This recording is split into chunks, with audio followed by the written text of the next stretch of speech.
kiamat adalah suatu hari yang pasti terjadi. Kita sebagai seorang muslim harus meyakini tentang adanya hari akhir ini. Salah satu cara untuk menambah keyakinan kita terhadap hari akhir adalah dengan mempelajari sesuatu yang berkenaan dengan hari akhir. Salah satu yang wajib kita ketahui adalah tanda-tanda hari kiamat, baik itu tanda kiamat kecil maupun tanda kiamat besar. Berikut ini adalah gambaran terjadinya hari kiamat yang ada dalam Al-Quran.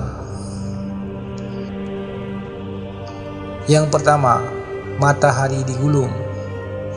Penjelasan ini terdapat pada surat At-Takwir ayat pertama, yang artinya apabila matahari digulung. Menurut Imam Al-Alusi, kata kuwirat berasal dari kata kara yang berarti melipat kain menjadi surban di kepala bangsa Arab. Memakai surban adalah tradisi yang berlangsung lama. Dari situlah Allah ingin menjelaskan betapa mudahnya menggulung matahari sebagaimana orang Arab menggulung surbannya.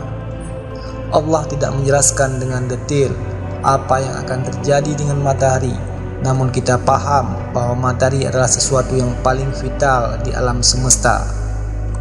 Jika saja penggerakan matahari berbeda sedikit daripada biasanya, boleh jadi matahari tidak lagi memberikan kehangatan dan semua makhluk di bumi pasti kedinginan.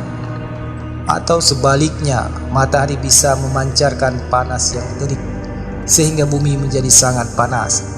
Pada intinya, matahari adalah sumber daya bagi kehidupan kita. Jika saja matahari bergerak keluar dari siklus, maka sudah pasti ada sesuatu yang tidak kita harapkan akan terjadi. Di ayat ini Allah menggambarkan bahwa pada hari kiamat nanti matahari seperti digulung. Dari kalimatnya saja kita sudah paham bahwa akan terjadi sesuatu yang dahsyat luar biasa. Yang kedua, langit terbelah dan bintang-bintang berjatuhan. Penggambaran ini terdapat di ayat 2 dalam surat At-Takwir.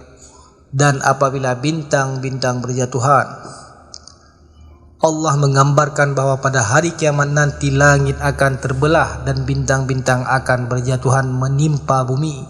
Dalam sebuah hadis yang diriwayatkan oleh Abu Saleh dari Ibnu Abbas, bahwasanya Rasulullah SAW bersabda, pada hari itu kiamat tidak tersisa satu bintang di langit, seluruhnya berjatuhan di atas bumi. Bintang-bintang gemerlapan menghiasi malam yang jumlahnya tak terhitung itu.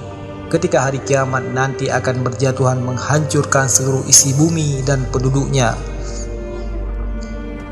Yang ketiga, gunung-gunung dihancurkan. Allah menggambarkan bahwa di hari kiamat nanti gunung-gunung yang berfungsi sebagai pasak bumi akan hancur. Kondisi ini diterangkan di surat At-Takwir ayat 3. Dan apabila gunung-gunung dihancurkan, kiat ambil sebuah contoh gunung Krakatau yang meletus pada tahun 1883, bisa dikatakan sebagai letusan yang paling dahsyat dalam sejarah manusia modern. Suatu letusan bisa terdengar sampai 4.600 km dari pusat ledakan, atau bisa disimpulkan bahwa ledakan dapat didengar 1/8 penduduk bumi saat itu. Ledakan ini kemudian dicatat dalam rekor sebagai letusan paling dahsyat dalam dunia modern. Jika satu gunung saja letusannya bisa menggegerkan dunia, bisakah Anda bayangkan jika yang meletus bukan hanya satu gunung, melainkan seluruh gunung yang ada di dunia? Penggambaran inilah Allah perjelas di dalam surat Al-Kahfi yang artinya, dan ingatlah yang ketika itu kami perjalankan gunung-gunung dan kamu akan dapat melihat bumi itu datar, dan kami kumpulkan seluruh manusia dan tidak kami tinggalkan seorang pun dari mereka. Quran surat Al-Kahfi ayat 47. Lautan dipanaskan. Allah menjelaskan di dalam ayat 6 bahwa ketika hari kiamat nanti lautan akan diluapkan, dan apabila lautan dijadikan meluap. Di dalam tafsir Jalalain disebutkan bahwa sujirah ini bermakna dinyalakan, dan artinya lautan itu akan dinyalakan sehingga berubah menjadi lautan api. Makna ini senada dengan yang Allah jelaskan di dalam surat At-Tur ayat 6 bahwa di bawah dasar lautan ada api. Ini artinya bahwa nanti ketika hari kiamat lautan yang luas itu akan dipanaskan sehingga berubah menjadi api yang menyala dengan hebatnya, dan saat itu bumi akan menjadi kering dan tidak ada air yang tersisa karena lautan yang berisi air sudah menjadi api. Itu tadi adalah gambaran mengenai hari kiamat yang ada di dalam surat At-Takwir. Sebenarnya masih banyak ayat di dalam Al-Quran yang menjelaskan tentang proses terjadinya hari kiamat. Berhubung ini adalah sedikit ringkasan tentang hari kiamat, dengan gambaran terjadi hari kiamat sebagaimana yang telah kami jelaskan, kita tahu bahwa hari kiamat adalah hari kehancuran alam semesta. Kita sebagai orang muslim sangat meyakini bahwa hari kiamat pasti akan terjadi. Marilah kita gunakan waktu dari sisa hidup kita ini dengan banyak beramal tanpa harus menghitungnya, karena di akhirat nanti adalah waktu perhitungan tanpa ada amal lagi. Demikian apa yang bisa kami jelaskan pada kesempatan ini. Semoga bermanfaat bagi saya pribadi dan pada umumnya kepada semua teman-teman. Sekian, wallahu a'lam bishawab. Wassalamualaikum warahmatullahi wabarakatuh. Teman-teman yang dirahmati Allah Subhanahu wa taala, setelah kita tadi menyaksikan begitu dahsyatnya keadaan di hari kiamat nanti, maka sepatutnya mulai saat ini kita harus meningkatkan ketakwaan kita terhadap Allah Subhanahu wa taala, menjalankan perintah sholat terutama, berbakti kepada orang tua, belajar dengan giat, menjadi pribadi-pribadi yang saleh dan salihah. Amin ya Allah ya Rabbal Alamin. Anak-anakku yang dirahmati Allah Subhanahu wa taala, hari kiamat atau hari akhir memiliki nama-nama lain. Di antaranya yang pertama Yaumul Ba'ats, yaitu hari dibangkitkannya manusia dari alam kubur. Allah Subhanahu wa taala memerintahkan malaikat Israfil untuk meniup sangkakala yang kedua. Kemudian seluruh manusia yang telah mati berabad-abad lamanya menjadi bangkit kembali untuk menerima balasan atas semua perbuatan selama di dunia. Yang kedua, Yaumul Mahsyar. Yaumul Mahsyar artinya hari berkumpulnya manusia setelah dibangkitkan. Setelah tadi dibangkitkan di Yaumul Ba'ats, kemudian masuk ke Yaumul Mahsyar, dikumpulkannya semua manusia yang telah dibangkitkan dalam kubur di lapangan yang sangat luas yang disebut Padang Mahsyar. Di tempat ini pula Allah Subhanahu wa taala memperlihatkan gambaran amal manusia selama masih hidupnya. Ketika dia berbuat baik, maka amal kebaikannya itu diperlihatkan.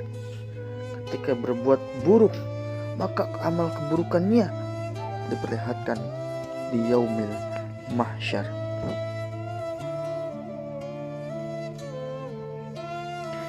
Dan di Yaumil Mahsyar pula teman-teman, rupa manusia tergantung dari seberapa besar amal perbuatannya. Bila mana amal perbuatannya buruk, maka bentuk rupanya pun akan buruk. Tapi yang memiliki amal yang saleh, maka sebaliknya bentuknya rupawan, sempurna.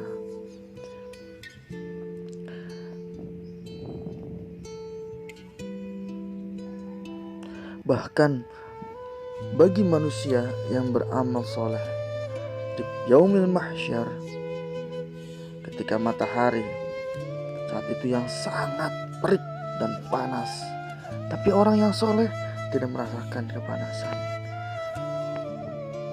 Dan waktu menunggu panggilan dari Allah untuk menyaksikan amal perbuatannya, itu pun terasa singkat teman-teman.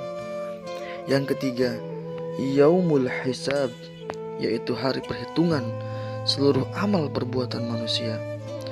Teman-teman, sekecil apapun perbuatan manusia, sekecil apapun perbuatan kita, akan diperlihatkan oleh Allah, akan dihisab, akan dipertanggungjawabkan di hadapan Allah Subhanahu wa taala.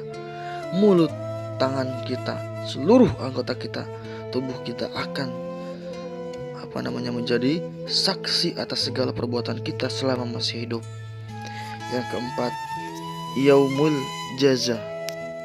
Yaumul jaza yaitu hari pembalasan atas semua amal perbuatan yang pernah kita lakukan selama hidup kita. Bagi orang yang beramal baik ketika di dunia, maka balasannya adalah surga. Sebaliknya, bagi orang-orang yang berdosa, orang-orang kafir yang tidak beriman kepada Allah, maka balasannya adalah neraka yang apinya menyala-nyala. Yang kelima, teman-teman, yaitu yaumul mizan, yaitu hari ditimbangnya seluruh amal perbuatan manusia selama di dunia. Barang siapa yang timbangan amal kebaikannya lebih berat dari timbangan amal keburukannya, amal baiknya lebih banyak daripada amal buruknya, maka balasannya surga. Sebaliknya, teman-teman, jika timbangan amal kita lebih banyak keburukannya, maka na'udzubillah, nerakalah balasannya. Nah, anak-anakku yang soleh dan solehah, mulai saat ini dan seterusnya, yuk sama-sama perbaiki kualitas ibadah kita terhadap Allah Subhanahu wa ta'ala. Hidup ini adalah sementara.